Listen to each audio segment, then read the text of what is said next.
Gowon's fourth move was to deal with the economy.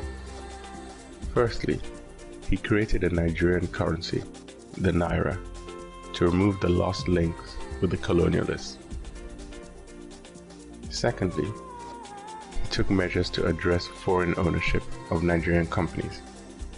At the time, 65% of Nigeria's economy was foreign-owned and controlled.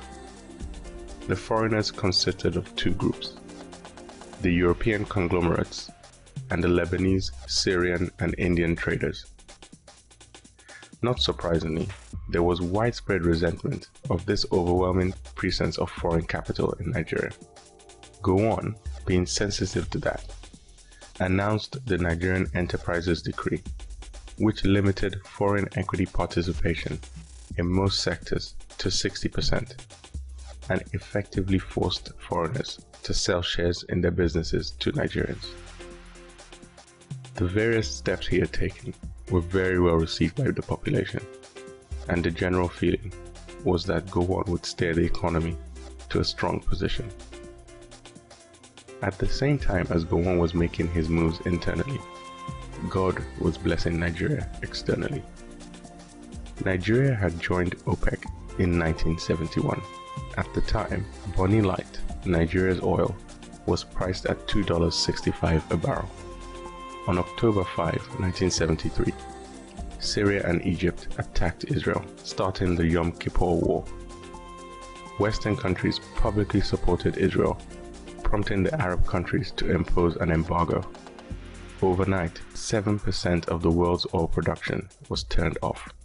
The oil price promptly shot up to $12.60 a barrel. Nigeria pumped up its production and reaped windfall gains.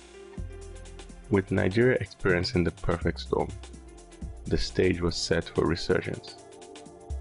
Unfortunately, the military proved to be just as bad as the politicians had been.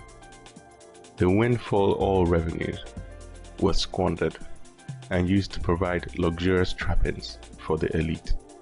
The shares of foreign companies that were indigenized found their ways into the hands of the elite and government parastatals rather than the masses.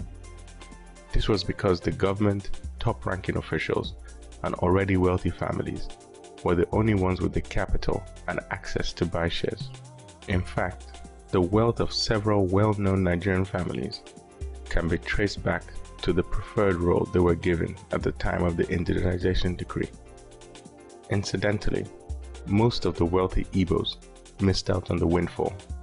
Why was this? Well, it turned out that Awolowo, as finance minister, was not as magnanimous as Gowon.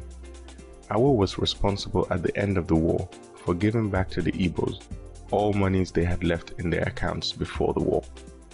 He made the decision that all Igbos will be given £20 each, no matter what amount they had previously had, pending investigations into their actual balances. These investigations never took place, so it meant that at the end of the war, a large number of Igbos who had been wealthy had to start from scratch.